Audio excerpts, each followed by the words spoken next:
Now I'm going to have to redo that. Corey, Joe, and Piper here with you today because Corey clapped, so we're doing that a second time. We're trying this in the office to see if we get better audio pickup.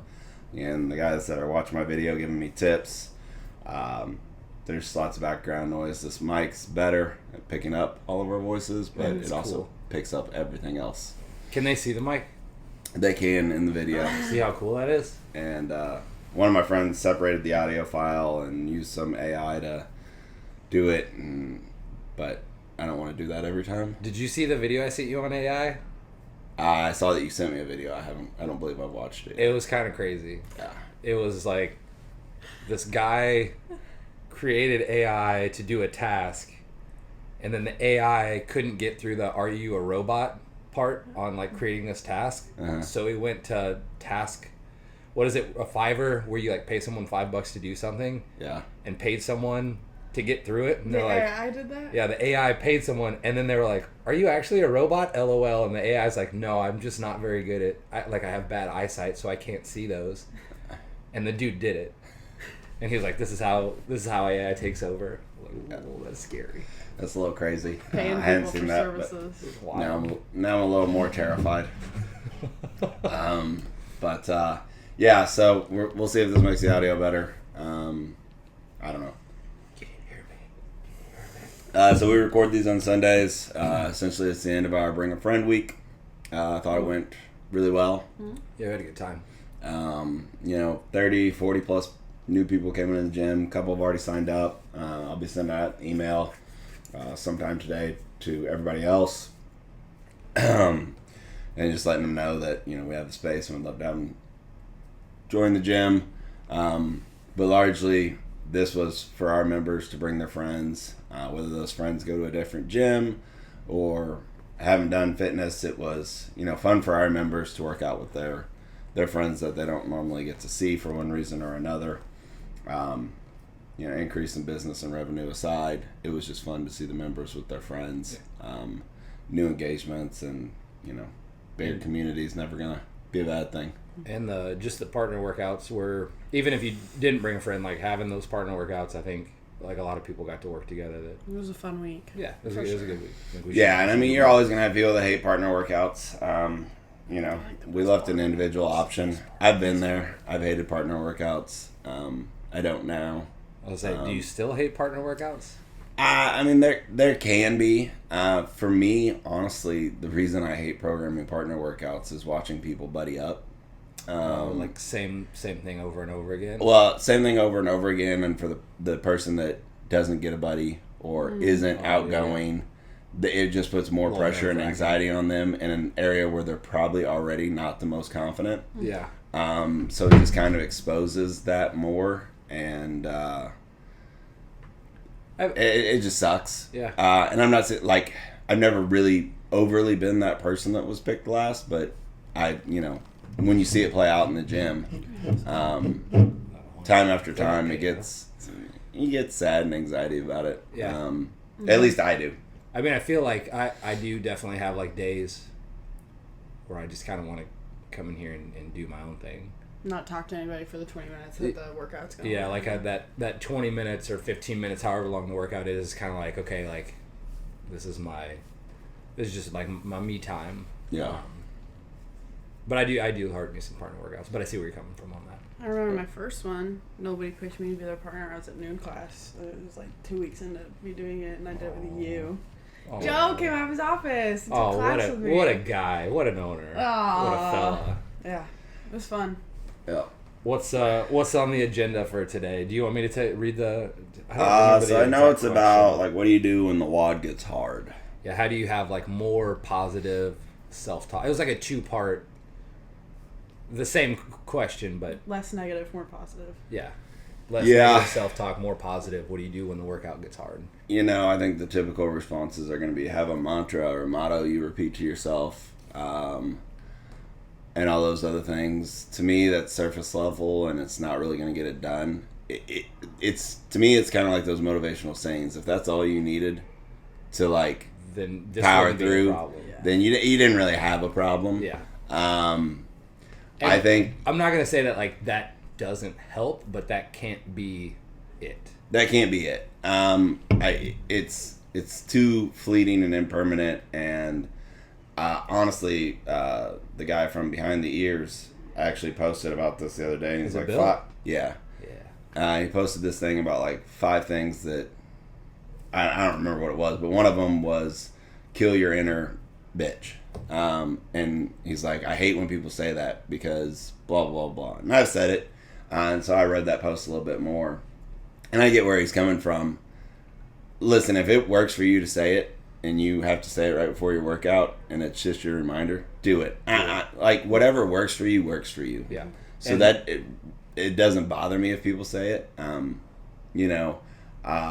But his larger point was right. And I think at the end of the day, it just, whatever is going on, the workout has to be tied to your goals. Because if it's not tied to your goals, you're going to give up when it gets hard. Yeah, I see that. I would say, like, and it changed. So I look at mental toughness or like positive self-talk or whatever it is, like any other thing we do in here. It's not a muscle per se, but I always think of it like a muscle. Like, if you have to work it out. You have to exercise it. Oh, Jesus. Lots of light. Do I look prettier now? A little bit. I feel like more light means probably not. Oh, I got the hood up. Look a little greasier. Yeah, I look a little slimier, a little tireder. But like it's like anything else. Like we have to train that positive self-talk, that mental toughness, and the more you train it, the better you get at it. You know what I'm saying? So I know, like, at a point, and I've told people before, like 20 burpees used to be like max I could do.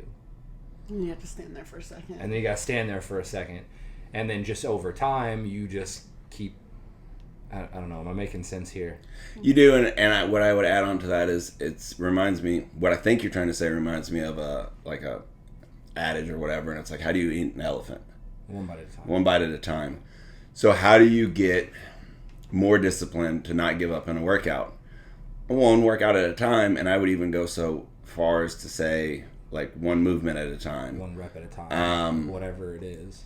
Always thinking about you can do one more rep, but also finding that time to go into an absolute failure state.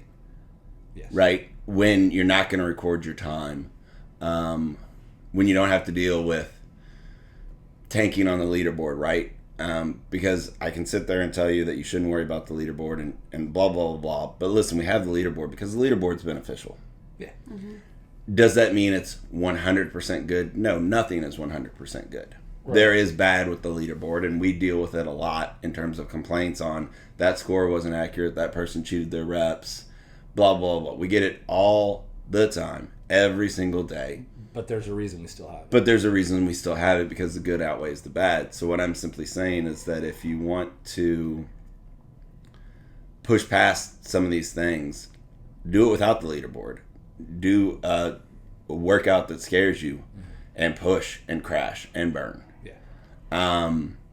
Because once you realize the crash and burn isn't really crashing and burning, right. It's not this big, huge, embarrassing thing. Yeah. You're not going to need to go to the hospital to get on oxygen, right? You're not going to die because you push too hard. Well, as soon as you stop. I mean, there's obvious exceptions. Every generalization is false, including this one. But for the most part, you can push way, way, way, way, way harder than you think, and about 2 minutes later, you're fine. And I think that's one of the reasons, like, I love the Echo bike. Yeah. Because, like, man, when you're on it and you're going hard, like, your brain even I've been doing this for however long, and I still get to a point where my brain's like, dude, if you don't stop, you're gonna die. Yeah.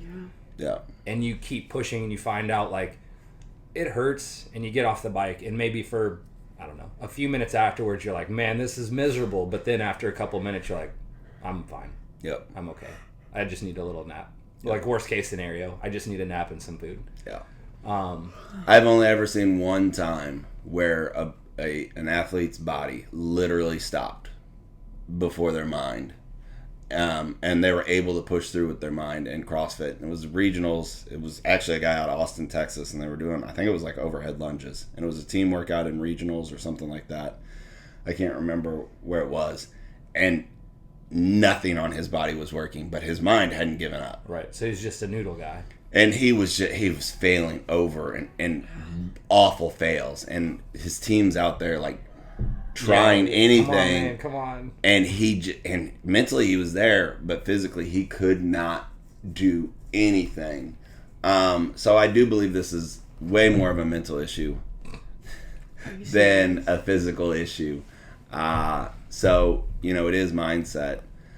But I've never been super high achieving in athletics or CrossFit, so I really don't have the answer. And unfortunately, my real go-to is in the workouts. I just I'm like, it's not that serious, bud. Yeah. Like, doing what we do in here, you're better and fitter than 99% of the world's population. Yeah. For most of the people in here, just showing up and the fact that you do a lift and some sort of cardio per day, push you. Let's put it down a little bit. You're fitter than 95% of the world's population. Yeah. So to go that extra little, like, take it easy on yourself. Yeah. Just because you're not laying on the floor, gasping for air and crying and thinking you're gonna vomit, you're not failing. Yeah. You're like, it's still a lot. You're more still than moving the needle. Mm-hmm. You are still incredibly fit, disciplined, motivated. And like, who are you comparing yourself? I don't remember who asked this question, but who are you comparing yourself to that you think is? I think it was Brandy. Pushing themselves harder. Yeah. Well, and then, what are their goals? What are your goals? Yeah. And that goes back to the very first thing I said is like, if your goal isn't to be like the fittest person in the world, I bet you your effort level is coming close to meeting it. Piper, I know you did Swimming? Yeah, swim. I don't know why I was thinking track. I don't know why. Same difference. One's just in the water. So you did like a mile swim, which in my mind sounds like probably the worst choice you could have made. Yeah. What I don't know. What worked there? What works in here? I say swimming, like even in a team dynamic, was very isolated. Did your dog sleep on this couch? Yep. Okay, I was wondering how I got it on my legs. Oh, it's all over me too. I tried to move the blanket that he normally lays on. I'm gonna be covered. You act like you don't catch me in here sleeping all the time. And this one, with it reclined, with my dog just completely laid out. I was like, well, let's see here. Okay, sorry. You're fine. What I'm gonna are you be saying? covered in dog hair this week. Yeah. But no, so swimming the mile, even like practices, only one person can swim in a lane at a time. So you stagger 5 seconds apart every time. If you're coming in, 10 seconds of rest before you leave for the next 100, like you're not talking to anybody for an hour and a half. And then when you're racing the mile, the only human interaction you get is somebody sticks a counter in, and then they'll shake it if you're supposed to go faster. They'll just hold it there if you're holding your pace, and then they'll pull it out right before you flip and your feet hit the wall, so you know where you are. Sounds awful. This is terrible. But I was really good at that endurance aspect. So for me, that's not like the hard part here. The hard part is like, okay, you really need to cook now. Like, you really need to push. That's what I struggle with. And like people passing me in workouts, in the mile as well, has always been a big issue for me because I just don't have that final engine. But what gets you through those hard ones? Like when you know it's a sprint one. I just like, I know it's gonna be difficult for me, and I'm gonna try some new aspect that I wouldn't try. You know what I mean? Like maybe if there's 15 snatches, I'm not gonna break it and just attempt to go unbroken. Or like if I was doing a 21-15-9 workout with Corey and he opens a 21 unbroken, I'm gonna open with 21 unbroken just to see if it helps me hang on. But I've always been more of a, can we cuss on this show? Yeah. I've always been more of a fuck it person. So when people talk about like, oh my god, like I just don't know how I'm gonna break this. Like this workout is all the worst things in the world for me, and I'm like, yeah, it's terrible, it's awful for me, but I'm just gonna say fuck it. I don't have any strategy. You just go. If it hurts, I'm gonna drop the barbell. Yep. That's so I was and I kind of feel on that. For me, it's a little bit perspective. Like when we do a workout like that, like a 21-15-9, and you go into it with Piper's mindset, and you're like, I'm just gonna hold on unbroken. And this is basically what we did last week. Mm-hmm. Not partner week, the week before. I'm going to hang on unbroken for as long as I can until I just can't. Yeah. It almost resets the meter of like what's hard. Yeah. Like when James and I would do our stupid stuff, when we do, 1,000 burpee box jump overs, the rest of the week's workouts don't seem that bad because I'm like, well, it could be 1,000 burpee box jump overs. Yeah. So it's almost like having a workout that is going to be rough and making it intentionally worse on yourself.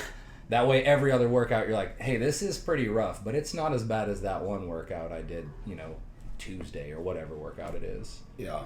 2 things on that. And one, Piper's talking about, like, hates getting passed. I don't think any competitive athlete likes it. That is true. But when I'm doing that, and, right, we had something that ended with a run. It was handstand push-ups, pull-ups, I think maybe something else. And we ended with a run. You're talking about that. It was, handstand push-ups, strict pull-ups, and sit-ups. Yeah. I remember that one. And I was at a Josh Dubert, and we went out on the run. And I know Josh is a better runner than me. And, we've got a turnaround point, and I could see how close he was, and I could hear his footsteps coming. I knew he was going to pass me. Mm-hmm. There was no doubt he was going to pass me. I was going to make it as hard as possible. Yeah. Whether that meant shifting where I was running so he had to change his angle, whether that meant picking up my cadence a little bit more. I knew I was going to get past, but I was going to make it difficult. Yeah. So to me, that was my win. I knew I couldn't hold him off, but I was going to make him earn it. Yeah. And so, did that help me? Yeah, a little bit. Yeah. Did it help him? Yeah, a little bit. Mm-hmm. You both pushed harder. And so, even though I lost or got past, I still made that a win for myself mentally. Yeah. Which can enable other bigger wins. And then just kind of what you were talking about, right? If you look at that a different way, that's what we're talking about with threshold training, with redlining. Oh yeah. You have to push past it. It's perspective. And then you come back under, and if you keep pushing it, it's going to go up. Going up. Yeah. So I think the other side of that is also knowing that if you're really competitive, if you're really wanting to push the needle, you're always going to feel like you went a little short. Oh yeah. Because you're always pushing your fitness up. So it's always going to feel like, man, I'm not as tired as I think I should be. Because you have this idea, and horrible analogy here, but heroin. Doesn't matter how much you take the first time, you can never get that same high. Right. Yeah. So after you've done a grueling CrossFit workout, your first one, and you're literally left on the floor, it's not this. It's never going to be the same, and it's like this. While it's an awful feeling, you do kind of get attached to it and want it again. Yeah. But it gets harder and harder and harder to hit that same point. And yes, stars may magically align at some point, and you're on the ground and you feel like you gave it your all again. Yeah. But normally it's never going to feel as good as that first time you really gave it your all. That first workout. And so we're constantly trying to chase that, but that's also what brings the benefit. So while I could sit here and we could give you all the tools in the world on how to push harder, mentally, physically, whatever, you also have to understand that if you're that type of person, it's never going to feel like it's enough. No. And you're always going to feel like you had something else to give, and I don't think that's a bad thing. No.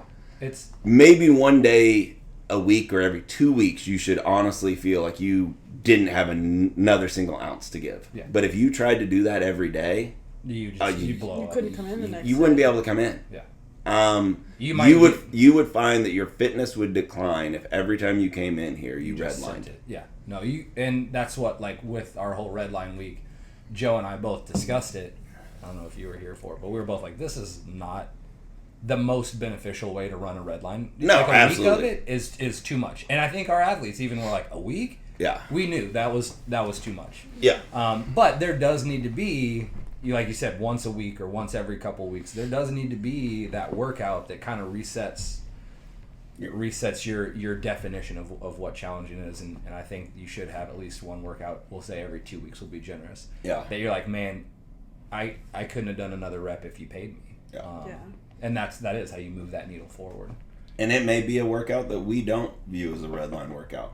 No, that right? might Because be it just the day. lines up for you, or you are just feeling Or there's that spry and want specific to athlete in the gym that you're trying to beat, so you kind of murder yourself a little. Like, we set things up for a general population. And we made program 2 red line workouts because it lines up like that. But, and I say that because next week there's 2 workouts in there where I was like, oh yeah, this should scare you. I haven't looked at them yet. I'm excited to see. Yeah, like, this should scare you because you can attack this. I mean, tomorrow is one of them, and it's not great, but that extra 6-inch jump. Oh, that one. I remember. And everybody sees it by now. It's a 14-minute AMRAP, 4 burpees to a 12-inch target, which is nice. Insane. That's so high. It's so high. It's like a foot. Yeah. It's like a foot. Math would say that. 6 Experts alternating heavy dumbbell snatch, and then 8 standard wall balls. Which is silly, like standard wall ball. Yeah, like let's just make it. I think we just make it. We made it heavy for affiliate compete. Ha. And didn't change the burpee or snatches even weight. But that workout, whoo, That was a bad guy. that is bad because it's unbroken. And it's fast. and there's just not a reason to. There's not high skill really. Yeah, there's just not a reason to slow down. I'll say dumbbell snatch is not really high skill. Yes, that weight is heavy. You need to be a strong person to do it. But if you're the type of person that needs to use a 35 and that's what you can handle and it's unbroken, it's still just as bad to you as it is to Matt Frazier. Yeah. That is an awful workout that if you're looking at that and you're not a little scared of how you're going to feel at the end of that, I would say you've already defeated yourself in the workout. Yeah. I think that brings up an important thought, though, that like with self-talk, sometimes you have that preemptive self-talk, especially maybe when you're competing and a workout's released and you look at it and you're like, that's going to suck. I don't want to do that workout. Like XYZ. And we have people come in, because I'm a coach now and I can say this. We have people... Nerd. We have people come in for class who are just in, like, not necessarily the worst attitude, but they looked at the workout on Sugar WOD beforehand, they don't want to be here. Yeah. But they're here anyways because maybe they only come 4 days a week or they only have the 13. This is the only time that fit into their schedule. So they don't want to be here, but they're here anyways. And I think that's another aspect of, like, mental toughness or self-talk that... like hinders your performance before you even started. Yeah. And that would be where my fuck it attitude comes in. It's like hype. Like I look on Sugar WOD, I'm like, this sucks. Yeah, I would say acknowledge that it sucks. There's nothing wrong with acknowledging that it sucks or you hate this workout. Yeah. But then the mental toughness to do it anyway and to just see how much or how well you can do on that workout. Right, it's going to make both sides better. Yeah, just turn your brain off, like, while you're doing a workout that you hate. Don't overthink your strategy. Don't be like, these burpees suck. Just, like, put your head down and stop thinking. When you need to chalk, when you need to rest for 30 seconds, just stand there for 30 seconds. I mean, there's got to be a push, but... I think, and so a lot of people are like, oh, your thoughts become your actions, blah, blah, blah. So if you're negative... you're going to have negative output. And I'm, a negative person. I get that. But I also think that acknowledging the negative doesn't necessarily make you a negative person. And I think that's where I get into some arguments with people. I'm like, yes, I know I'm negative. I get it. Oh. But also just because I say that this workout sucks and I'm here doesn't mean I'm negative. To me, I acknowledge it so I can move past it. Yeah. Because if I'm in a state of denial and I try to tell myself, ooh, I really love this workout when I secretly hate it, I'm not getting anywhere. Well, if I tell myself, you don't believe I hate it, I acknowledge that I hate it, fuck it, I'm here, I'm doing it anyway. Yeah. And that's the thing. Then I can get to a positive place. I don't think the negative in that is the problem. I think just dwelling on the negative is where the issue comes in. Yes, and so that's why I acknowledge it to get past it. Yeah. It would be great if we never had a negative thought in our heads as human beings. But that's not realistic. It's not realistic.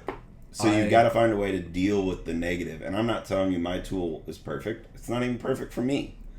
But experiment. Try different methods. And I think, and tie this into something that I can literally see changing my life, is watching Andrew Huberman's podcasts. Yeah. And I keep watching him. Check him out. Takes a while to get through, but his most recent post, and we're gonna tie this into Corey's bugaboo here in just a little bit, but he was like, write it down, like Oh yeah. Neurologically, what happens? So if you have you can see sugar WOD, you can see the workout before. If you have negative thoughts about that, write it down. Write it down, and then write your tools for how you're going to get past it. Yep. And then come in here and execute those tools, and I'm not telling you to do this every workout. Do it for the workouts that you're not looking forward to, I would say. Mm-hmm. Yeah, do it to the ones that you're like worried about. Then create a plan. Make sure you show up, and then when you get back, talk about how the workout wasn't that bad, right? Disarm it. Disarm your fear. Mm-hmm. I think Tim Ferriss calls it fear planning. Like, if this goes wrong, what happens? Like, if I open this business and it fails, what happens? Like, worst case scenario? Yeah, like what are you concerned about? Yeah, and like, there's, old Stoics that would like, their fear was to become, homeless or whatever, so they would live a month homeless, right? Without any means to disable their fear of moving forward. Well, then they see that it's not as bad. Yeah, and I'm not telling you it's good, well, I'm not, but it's survivable. Yeah. It's recoverable. Mm-hmm. And I think once you've done that, then we can get maybe some more progress. I don't know. It's just another tool. Well, and then it loops back to what you said earlier that like, it's not that serious. Like, you're not going to end up homeless if you bomb a workout anymore. Yeah. Like, worst case scenario, you're going to be tired and you're probably going to have to stop. I Yeah. hope rest. Joe doesn't take my house. That would be an interesting week. Hey, we got a week of workouts. If you time cap, And Joe gets we get your house. to your house. Yeah. You get all of your money in your house. New business model. I am a like nerd at heart, not a Star Wars nerd, just like a normal one, not a weird one. Wasn't even part of this conversation.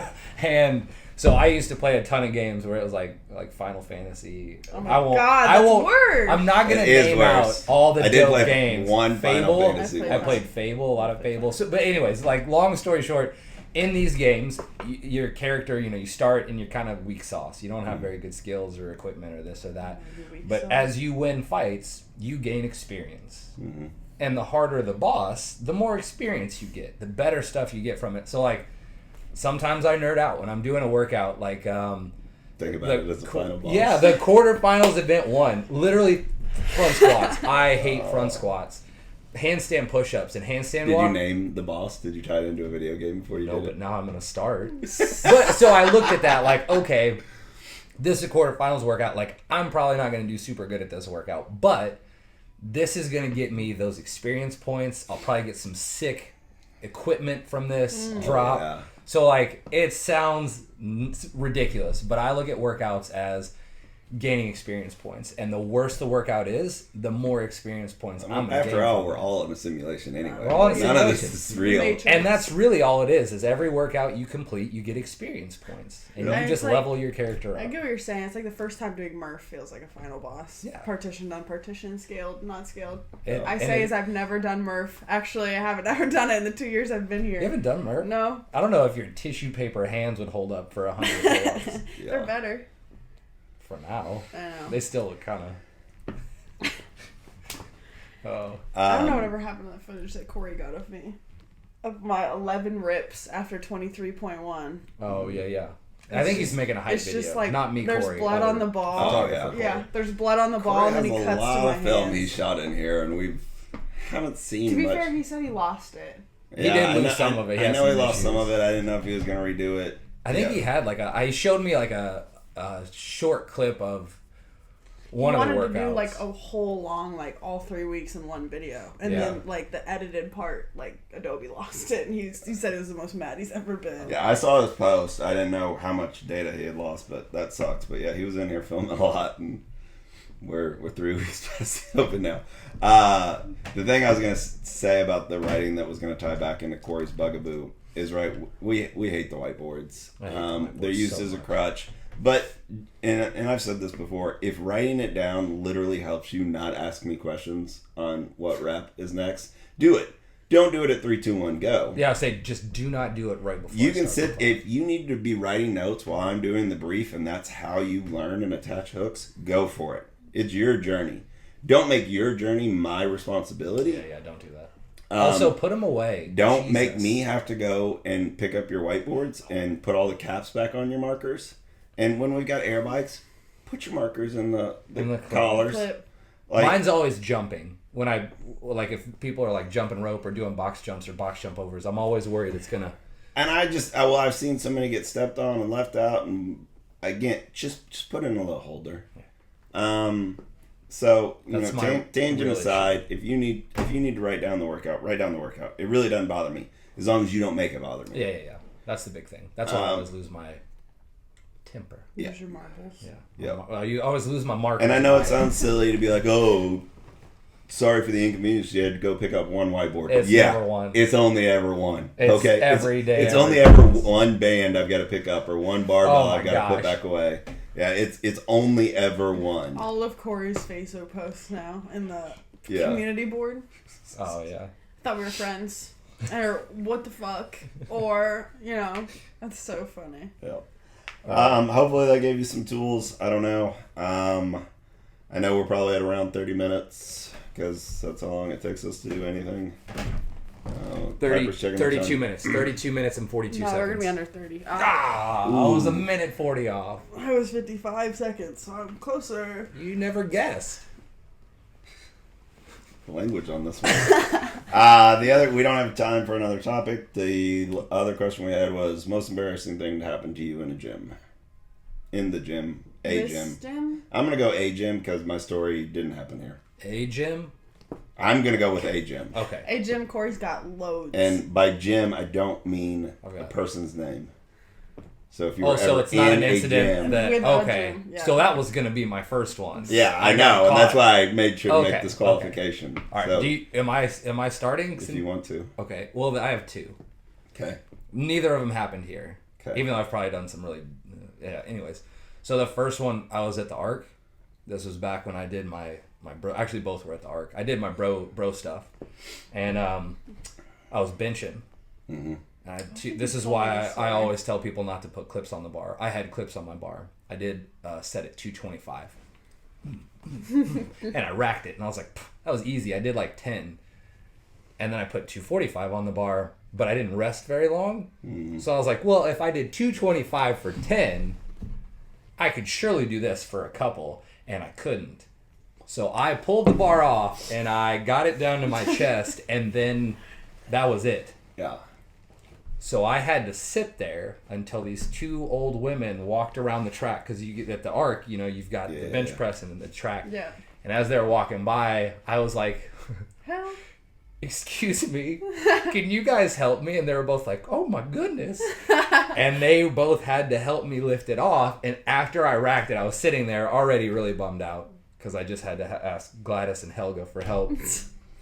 And as she was walking away, she's like, "Honey, I think there's too much weight on that bar for you." So that was one. That was pretty embarrassing. Oh. And then the other one, so this was before I was married, so if my wife sees this, it was way before we were married. There was this pretty girl at the Arc one time, and I was doing seated, weighted box jumps. So I had, those preloaded bars? Okay. I had one of those on my back, and I think it was like a 50-pound bar. And I was sitting on the short box, jumping to the 30-inch box. So at the Arc, their boxes are metal. So I jumped, and I made it. And I was like, heck yeah, I'm sure that pretty girl saw me. I'm going to get heavier weight. And I got the heavier weight, and I missed. And I drug my shin down the box. I don't know if it's this side or this side. It was this side. Drug my shin down the box, fell over the box, threw the preloaded barbell, pretty much across the gym. And then the pretty girl definitely saw me. So after that, I went home. Oh, Corey. So those are my two. Probably most embarrassing that I can think of. Piper? It was a deep sigh. She's really not looking forward to telling this story. I have one that's from lifting for swim. We used to lift on Mondays and Fridays, 5 in the morning. And then we'd swim Monday night. Well, Tuesday, Wednesday, Thursday, Friday night. But we'd lift on Mondays and Fridays. And I remember we were squatting. I think I only had 85 on the bar. It was little. I bet you could squat that now. Actually, I don't think so. I don't know, man. And I just remember going to the bottom. It's not really embarrassing. It's more funny. I don't think I've ever really been embarrassed at the gym. I have a second one that was here, but I remember farting at the bottom of my squat, It was so fucking funny. And so my like rack partner starts losing her mind. She's just on the floor. It's 5 a.m. I think I maybe got 6 hours of sleep. And then I bailed 85 off my back. And I just remember like fucking staying on the ground. Lost all your tension at the bottom. It's so fucking funny. So I tell that story because I think it's hilarious. And then my second one was like over last summer or a couple summers ago. When we were doing single leg box jumps all the time. When Mayhem like would put them in as accessory work. Mm-hmm. And I remember like I had a drink in my hand. I was with Kinsey and Lauren Gaddy. And then I did one with one leg and I was like, oh, shit's easy. And then I did it with the other leg and I went forward all over the floor like. Wait, you were holding your drink? Yeah. Oh my god. No, we were only doing like the little 6-inch box. You whipped on the 6-inch? Well, it's if you use your dominant leg, the first time, bad. yeah. And so and then I did it that second time when I put my cup down. But you had to get that cup down. That's the problem. That cup was weighing. She did the weighted box jump. That's just what like it was. Yeah, those never go well. I'm going to tell you now. That was funny. I have never done a weighted box jump, so I don't have that story. Probably don't. Yeah, I think I'm going to steer clear of those. A weighted seated box jump. Yeah, seated weighted. I hadn't thought of this story until Corey was talking about the bench, but and I was probably 12 or 13. And got my first bench set. It was one of those like super hollow aluminum bars. Oh yeah, with the weights. But you could load it up to like 100. The weights are like huge. Yeah. Ginormous. Were they the plastic ones that were like full of sand and concrete or something? Probably. I don't know. The weight set only went up to 100 pounds or whatever. It was like the Joe Weider like beginner set. Had a bench and a leg extension machine on it. It was cool for like 13. And I love bench. It's no surprise to anybody. And I was benching. I had all the plates on it. And the clips. And this is also why I do not bench with clips anymore. God dang clips, I was man. in my garage. My dad was 2 floors up. It was just him watching TV. And bench gets stuck on my chest. So I'm yelling and screaming. It could have been 10 minutes. It could have been 10 seconds. I don't know. Felt like an eternity. It felt like an eternity. I'm just yelling and screaming as loud as I can. I don't know what to do, so I start panicking. And I make the not exact wrong decision, because up on my throat would have been worse. Right. But I start rolling it down, because I think I can like roll it off my like knees. Yeah. Well, I forget about, it's going to get depressed here. Yeah. Mm-hmm. And so then it's smashing my belly, and it's just like on my hip. And I'm like teeter-tottering this thing, but I can't get it to flip off. And I'm just like, I live here now. This is where I die. Yeah. And at some point, my dad heard me and comes running down, and he gets, the weights off, and we kind of flip to the side, and I get out from underneath it. No damage done. Still love benching, but I don't use collars. Because I know if I get stuck, I can just dump it, teeter-totter it, and it's a lesson learned is what that is. Yeah, and I think, a lot of people are like, well, you don't bench with collars? I'm like, no, I've been stuck under a bench before. Yeah. You don't want those on there. Yeah, and I like, anytime I post a video of me benching my mom or my sister, whoever, they're like, be careful, I don't see anybody else on the screen. It's like, listen, I get something could always go wrong, but if it goes that wrong, spotter ain't helping. No. Yeah. And like I am a trained professional at this point. I'm not encouraging you to do it without a spotter, but if you have to do it without a spotter, don't put clips on it. And definitely don't roll it up to your throat, but just kind of teeter-totter it until it gets off. The bar will live, and if it doesn't, who cares? You did. Yeah. We'll be fine. We can get another bar eventually. Yeah, it'll be added to your count. It does say that in the waiver. Yeah. The second story was at my level 2. I was at Brave Enough CrossFit and getting coached on snatch, and Q was, stay through my heels and don't fling my head back. And so I stayed through my heels and I didn't fling my head back. And I apparently decided to fling my head forward. Oh no. And then I pulled the bar up, smacked myself in the forehead, and I was like, fudge, that hurt. And it was loud, and I knew everybody heard it. Wow. So I'm sitting bent over a little bit, and I'm like, all right, I'm going to say I pulled early and I hit my knees. Right? That's my story. I'm sticking to it. Right. And I hear a dude, and he's like, dude, are you all right? And I turn, and I'm like, oh, yeah, I just hit my... And he was like, black dude, turned ghost white. Uh-oh. And I was like, oh, this story isn't going to work anymore. Just instantly, he's like, what happened? You're bleeding. Oh, no. And I went and felt my head, and it pulled it off, red everywhere on my hands. So you... It's running down my face. He's like, you've got to go get help. And so I'm like, raising my hand, trying to get the flow master's attention. I'm like, hey, bud. And he's like, oh, geez. He sees me all of a sudden, because he's like, he's coaching 40 people. Right. And then all of a sudden it's like, oh, God, we've got to get this handled. So now you are all eyes on you. Yeah. And he's like, let's go to the bathroom, and I'm cleaning it off. He's like, I'm going to call a doctor. Because head wounds, it doesn't matter how deep it is. Like, that thing bleeds. Yeah. He's like, I'm going to call a doctor. Doctor he ends up calling is Julie Fouché. Or Foucher, however you want to say it. The girl who, CrossFitter, amazing CrossFitter, tore her Achilles in her last event at the games, then ended up competing in the next event because it was handstand walking. Right? And so she's like my first CrossFit crush. Okay. And he calls her to ask advice, and he sends her a picture of my face.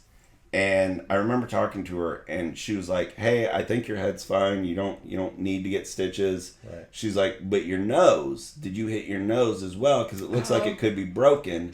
And I said, no, I'm just ugly. Oh, no. And so that was... She's like, man, you really tore your whole nose up. Yeah, and like, I only hit my head. But... that's just who I am. So they did end up letting me work out. I think I just put a Band-Aid on it. Took the L2 test the next day. And have you bonked your shit before? I've hit my chin. Yeah, I hit my chin on jerks and stuff like that. But I did the exact same thing you did with a barbell. Yeah. At Gold's Gym, back when we had Gold's Gym. And I, too, split my head open. Yeah. Like, it gave me a black eye. I think I did a partner workout with Josie Duber, and she cracked her skull on a snatch. Do you think... Well, first of all, I'm going to say, if you haven't whacked your head on a snatch... You haven't kept it close enough. Hit your chin on a jerk, hit your chin on a pull-up bar. You just haven't been doing it long enough. Yeah. Because it's always... Or, like, 100%. caught it clean, back, too far back and fallen over with it. Yeah. You haven't been doing this long enough. Because you're going to do it, no matter what. Would you say... that if you called Julie, if you saw her out today, she would remember you? You'd be like, hey, it's me. I think she'd remember part of the story. I don't know how interesting her life is. Yeah. Right? How many times she gets a call like that. So, obviously she's a doctor, so she's probably got She's seen a lot of stuff. some pretty interesting calls. So that's probably... she'll probably watch this. Probably. It's probably pretty mundane to her. And the flow master, it was Joe Westerlin. He taught mine. He's actually... If you've ever watched Every Second Counts in the 2008 CrossFit Games documentary on Netflix, he's in that.